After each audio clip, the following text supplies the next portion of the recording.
Votre télépositive.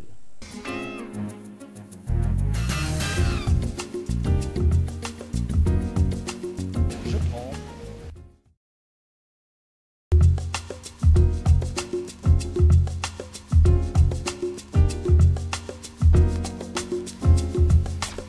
Alors Dali, bonjour. Bonjour.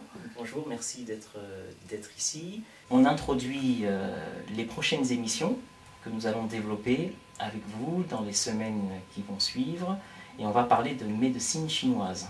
Alors, il y aura à la fois peut-être non pas des consultations en direct, puisque je pense que ça ne se fait pas vraiment, mais par contre, comme on ne sait pas grand-chose finalement sur la médecine chinoise, on entend parler d'acupuncture, on entend parler de ventouses, de toutes sortes de méthodes. C'est du chinois pour la plupart des gens. Donc on va essayer de découvrir avec vous ce qu'est la médecine chinoise, quelles sont les différentes pratiques. Donc de temps en temps vous aurez des petites démonstrations à nous faire, sans doute.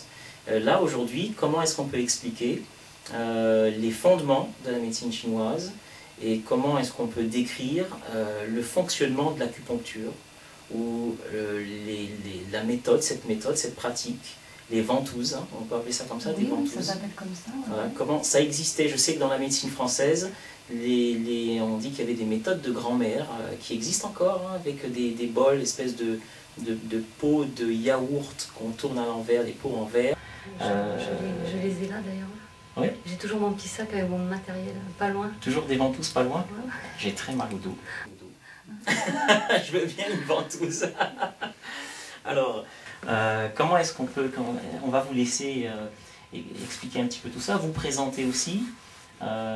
Et puis, peut-être vous pouvez indiquer votre cabinet, où est-ce qu'on peut vous rencontrer aussi. Vous êtes sur Toulouse, dans la région toulousaine. Oui, tout à fait. D'accord, donc je vais vous laisser vous présenter et expliquer aux internautes ce que vous faites, où vous le faites. Alors donc moi je m'appelle Dani Alquezar et plus récemment puisque je viens de me marier donc ça sera Madame Bernard dans pas longtemps.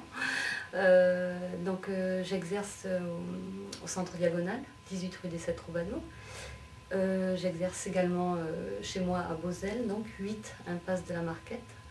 Et également à domicile, ça m'arrive aussi d'intervenir à domicile lorsque les gens ne peuvent pas se déplacer. Et comme je suis quand même originaire de l'Hérault, j'ai aussi de temps en temps une petite semaine de consultation sur Béziers, où je suis également des gens là-bas. D'accord. Voilà. Donc sur Toulouse, région toulousaine, et de sur temps Béziers en temps, un de petit temps peu en sur temps. Béziers, ouais. D'accord, d'accord. Alors à Toulouse, au centre culturel, le centre Diagonal, Tout à fait, en plein ouais. centre-ville. Voilà. Voilà. Pour ceux qui ne connaissent pas, très facile, il suffit de prendre le métro, sortir au métro Jaurès, et vous pouvez vous faire soigner avec la médecine chinoise. Donc il faut quand même dire que c'est vraiment la plus vieille médecine au monde et celle qui soigne le plus grand nombre, on va dire, d'humains, bien sûr, par rapport au nombre des Asiatiques. La médecine chinoise, ouais, c'est la médecine finalement la plus pratiquée au monde, celle qui Exactement. soigne le plus grand nombre de personnes. Tout à fait, ouais. Plus que l'allopathie? Oui, plus. C'est vraiment... Et en plus, c'est la plus vieille médecine au monde, quoi. On dit que c'est une médecine holistique. D'une part parce qu'elle soigne toujours le corps et le mental.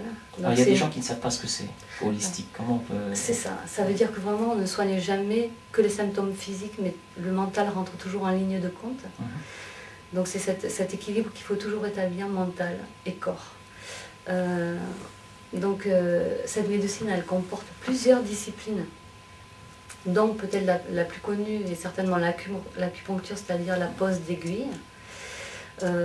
Disons c'est les 3/4 de notre travail, mais il faut savoir, selon les cas, justement, il y a d'autres disciplines comme par exemple la moxibustion.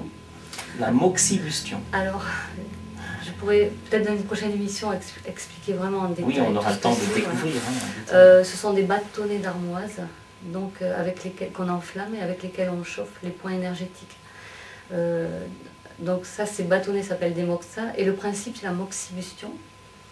Ensuite, il y a la médecine manuelle chinoise, qui est une sorte d'ostéopathie, mais avec des méthodes toujours transmises de génération en génération dans les hôpitaux chinois, avec des normalisations, on va dire, par rapport aux vertèbres, des choses comme ça, très très douces, toujours, et qui donc permettent de vraiment toujours rééquilibrer ces énergies. Ensuite, il y a le Tuina. Alors le Tuina, c'est le massage chinois qui vraiment insiste sur les trajets de points d'acupuncture, donc les méridiens. Donc on insiste selon la pathologie de la personne en massage sur ces méridiens particuliers. Et il y a encore la pharmacopée chinoise que l'on prescrit si besoin, bien sûr. Il faut savoir que la pharmacopée, c'est quand même 12 000 ingrédients, que ce soit des plantes, des minéraux, des végétaux. 12 000 ingrédients 12 000. qu'il faut maîtriser. On ne les maîtrise pas tous, ça, mais disons à la base, à la base de toutes les formules, la totalité, c'est 12 000 ingrédients. Alors vous pratiquez toutes ces disciplines? Oui, selon le cas de chaque personne, on peut très bien faire de la moxibustion et un petit peu d'acupuncture, faire que de l'acupuncture, ou bien des ventouses et de la moxibustion, ça dépend vraiment de chaque personne. Je crois que votre époux voulait faire un commentaire.